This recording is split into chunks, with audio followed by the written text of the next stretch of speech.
تین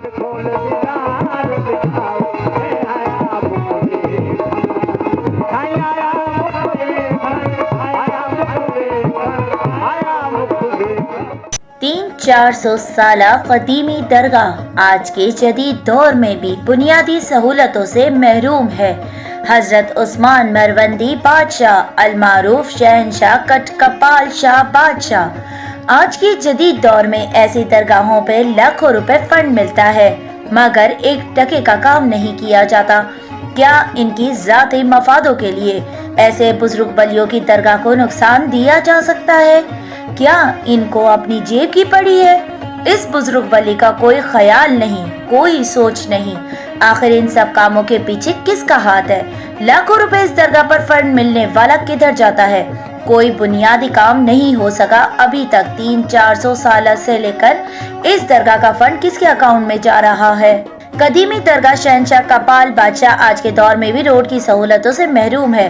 railway line کی وجہ سے ریلوے کراسنگ پوائنٹ سگنل نہ ہونے کی وجہ سے ہزاروں زائرین کو تکلیف پہنچتی ہے اور کئی بار حادثات کے شکار بھی ہو چکے ہیں۔ باہر سے آنے والے زائرین کو مسافر خانے کی سہولت بالکل بھی نہیں ہے۔ ڈرینیج کا سسٹم بگڑا ہوا ہے، صفائی ستھرائی کا ماحول بھی ابھی تک نہیں بن سکا۔ زائرین نے موقف دیتے ہوئے کہا کہ اس درگاہ کو ثقافت کھاتے کی ضرورت ہے اور اوقاف کھاتے والوں کو اس ولی بزرگ کی درگاہ کو سہولت دینی چاہیے۔ یہ ولی بزرگ اس جدید دور میں بھی سہولیات سے محروم ہے۔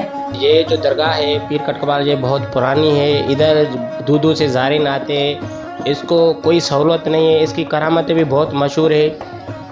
کچھ سال پہلے کسی چور نے ادھر چوری کی تھی سائیں کے درگاہ میں، پھر وہ جو چور ہے نا اس نے جو ہے نا پیٹی میں سے پیسے نکالنا چاہ رہا تھا پر وہ اسے پیسے نہیں نکال پایا اور ادھر پھنس گیا۔ ایک سائی کی یہ بھی کرامت ہے۔ دوسری کرامت یہ ہے کہ ادھر سے ٹرین جاتی ہے، وہ ٹرین جب بھی اس کے یعنی قریب سے گزرتی ہے تو اس کی جو آواز ہوتی ہے ہارن کی وہ بالکل یہ بتاتی چلتی ہے کہ پیر کٹکپال پیر کٹکپال پیر کٹکپال۔ یہ بھی اس کی کہاوت بہت مشہور ہے۔ یہ پیر کافی سال پرانا ہے اور اس کو جو بنیادی سہولتیں نا بالکل نہیں ہے۔ ادھر کوئی بھی بنیادی سہولیات نہیں ہے، پانی میٹھے پانی کی کوئی سہولت میسر نہیں ہے اور یہاں پر جو بجلی ہے وہ بھی نہیں، اس کی بھی سہولت نہیں ہے۔ اور جو ہے ہم سندھ گورنمنٹ اور اوقاف کے وزیر سے کہتے ہیں کہ یہ اوقاف کھاتے کے حوالے کی جائے درگاہ، کیونکہ یہ بڑی درگاہ ہے، ادھر بہت سارے زائرین آتے ہیں، ادھر جمعے کے دن تو بہت رش ہوتی ہے۔ جب ایکتا ٹی وی نیوز کی ٹیم نے درگاہ کے فقیروں سے بات کرنے کی کوشش کی تو انہوں نے بات نہیں کی۔ انہوں نے ایکتا ٹی وی ٹیم کو اگنور کیا اور اپنا موقف نہیں دیا۔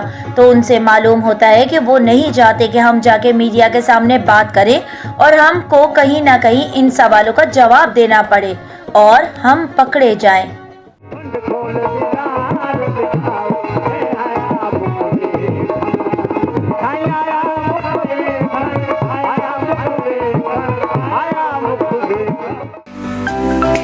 To watch more videos, please subscribe to our YouTube channel and click the bell icon.